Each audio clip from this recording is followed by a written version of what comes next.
Hi everyone, welcome to the Discover Your Power YouTube channel. I am so excited to introduce you to my special guest, my sister, Jessica Santamaria. I'm actually interviewing Jessica about Sickle Cell Awareness Month.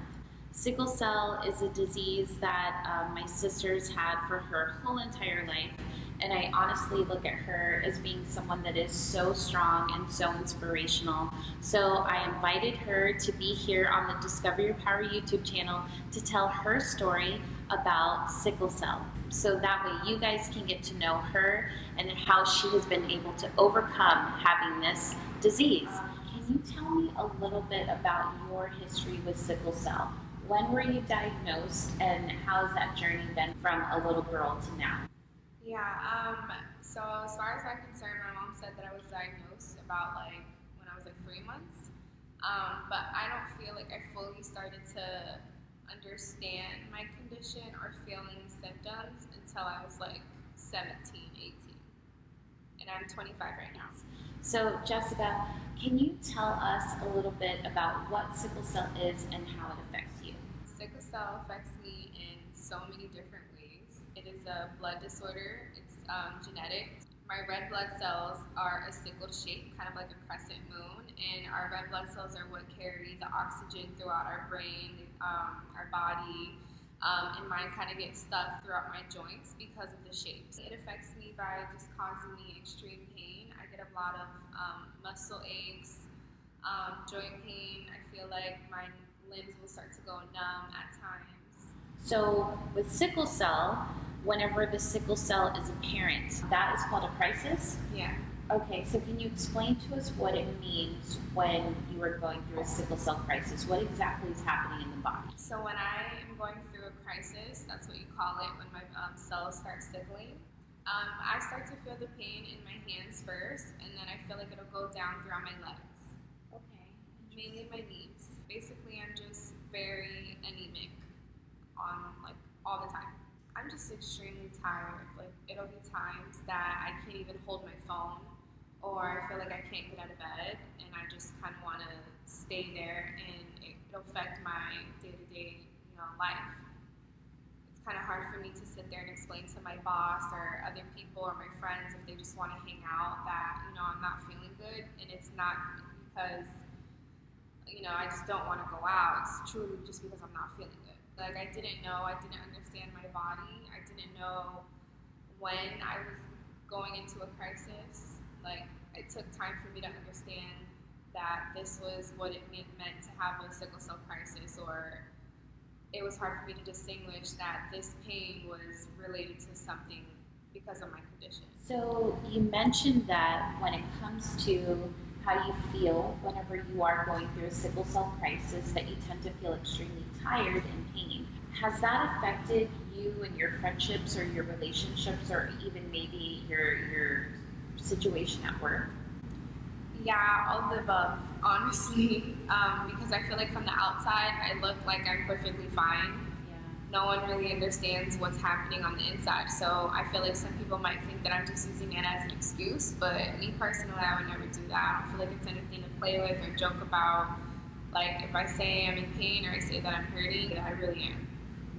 Yeah. Whenever you are going through a sickle cell crisis, is there anything that you do to stop it from happening, or do you just have to go through it? Can you explain that to us? So I feel like the only thing that I can do, even when I talk to the doctors, all they tell me is that I just need to stay hydrated and drink as much water as possible, which I do to make sure that my cells are, moving and they're not getting stuck in my joints. Mm-hmm. But if it's to the point where obviously that's not helping, the only other thing is just pain medicine.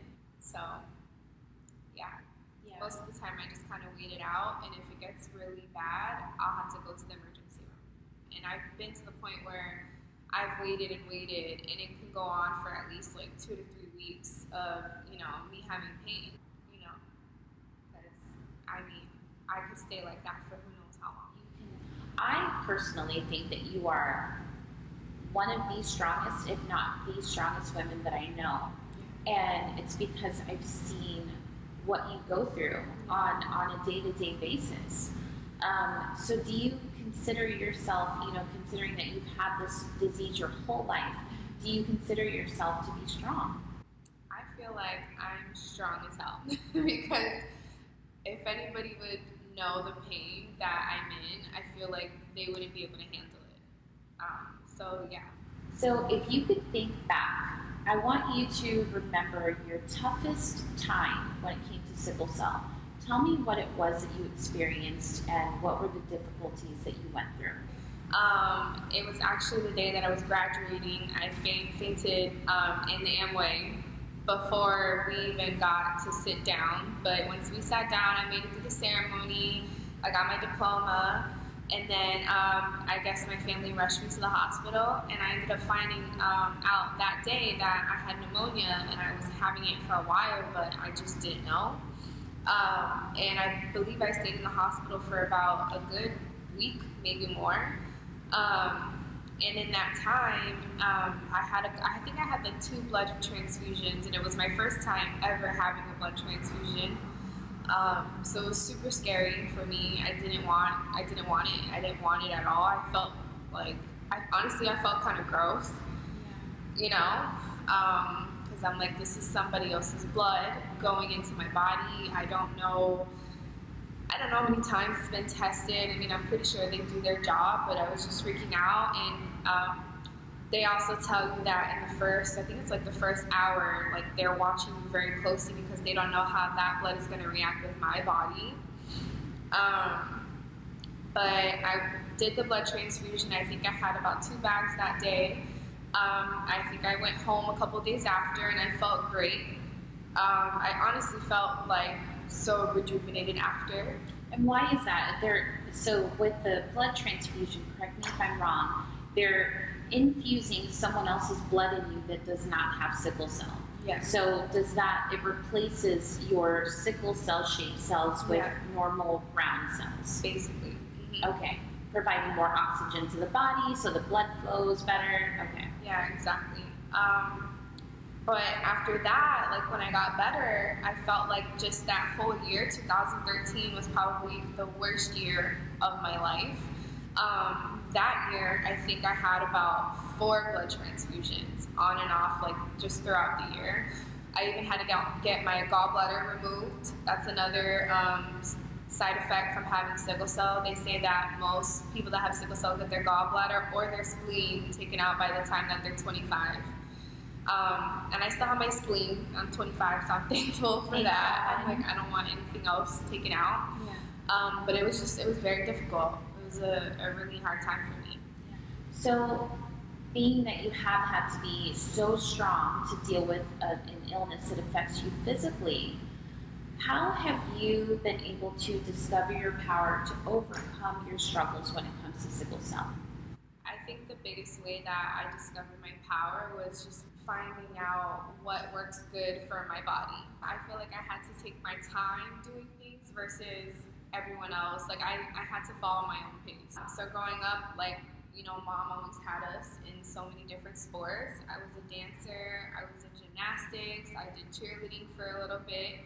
And it was difficult for me, but I eventually learned that I had to do things on my own pace, and I couldn't sit there and try to be like everybody else because, I mean, I'm different at the end of the day. Yeah.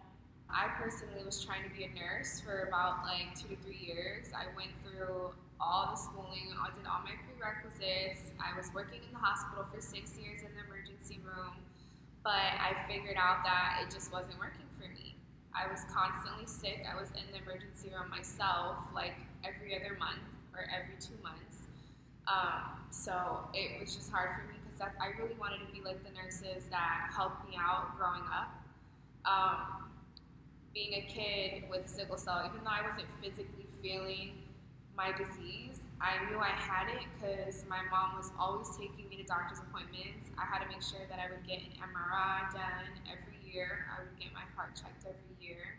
I was always seeing my doctors just to make sure that everything was good. So since I was doing all of that, you know, to try to prevent, you know, me having any further problems, I just realized that I couldn't do that. I couldn't put myself in that environment. So I definitely feel like taking myself out of that environment really helped me grow as a person. And even though it was hard, I did it and I figured out that I can still do whatever I want. I can do something else, and my condition isn't going to stop. Well, I have seen all the things that you have been able to accomplish physically with sports and being active and dance and cheerleading. And I think that it's amazing that you did not let having sickle cell stop you from doing those things.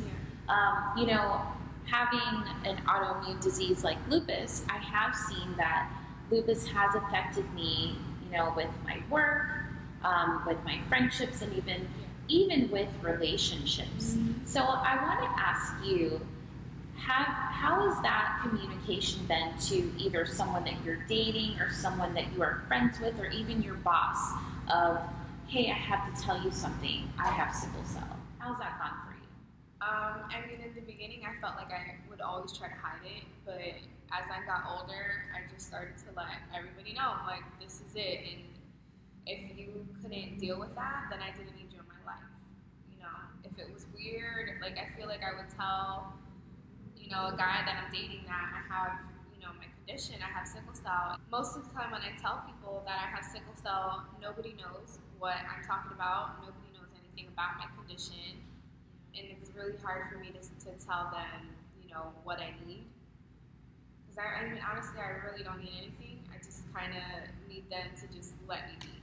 So for anyone that's watching this video that has sickle cell, what is something that you can share with them that you've learned throughout the years to help encourage them and get through and discover their power? Just find out what works for your body and learn to listen to your body and learn the symptoms. And, you know, just it's hard to, for me, it's hard to control my diet. I know they say that I'm supposed to eat so many leafy greens, but that's not always like what I want. So, but I mean, at the end of the day, your body is all that you have. So, you know, just learn how to take care of it. Having someone that you love, that you see going through such painful moments isn't easy. I just appreciate the fact that you've been so vulnerable but strong at the same time to share your story with us, and then also you know, sit down with me and be vulnerable with me.